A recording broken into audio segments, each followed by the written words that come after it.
అందరూ కూడానండి చావా సినిమా గురించి మాట్లాడుతూ ఉన్నారు. నేను కొంచెం చూడడానికి వీలు పడదు, కుంభమేళాలో ఉన్నాను, మీ అందరికీ కూడా తెలుసు. ఛత్రపతి శివాజీకి వారసుడు, ఛత్రపతి శివాజీని ఏమీ చేయలేకపోయినటువంటి ఔరంగజేబు, అంటే తండ్రిని ఏమీ అనలేక పిల్లవాడిని, అంటే వాళ్ళ దృష్టిలో చెప్పాలంటే చిన్నవాడు ఆయనను నానా చిత్రహింసలు పెట్టి చంపినటువంటి ఒక దుర్ఘటన అండి.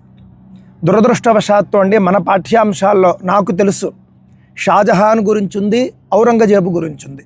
ఔరంగజేబు గురించి చెప్పినటువంటి మన పాఠాలు, మన విద్యా విధానం సంభాజీ గురించి ఎందుకు చెప్పలేదు, సంభాజీ మహారాజు గురించి ఎందుకు చెప్పలేదు? ఏమిటి దౌర్భాగ్యం? మనం షాజహాన్ గొప్పతనం గురించి నేర్చుకోవడం ఏమిటి, ఔరంగజేబు గొప్పతనం గురించి నేర్చుకోవడం ఏమిటండి? ఔరంగజేబు చేతిలో ఇంత చిత్రహింసలకు గురైనటువంటి, చిత్రహింసల చేత చంపబడినటువంటి సంభాజీ మహారాజు గురించి మనకు తెలియకపోవడం ఏమిటి?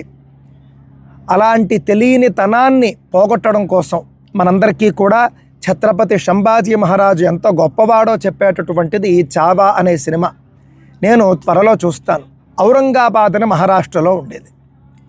ఔరంగాబాద్ అంటే ఎవరి పేరు మీద ఉన్నది? ఔరంగజేబు పేరు మీద ఉన్నది.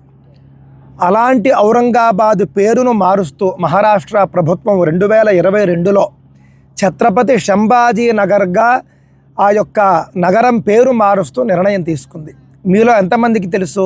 కామెంట్ చేయండి.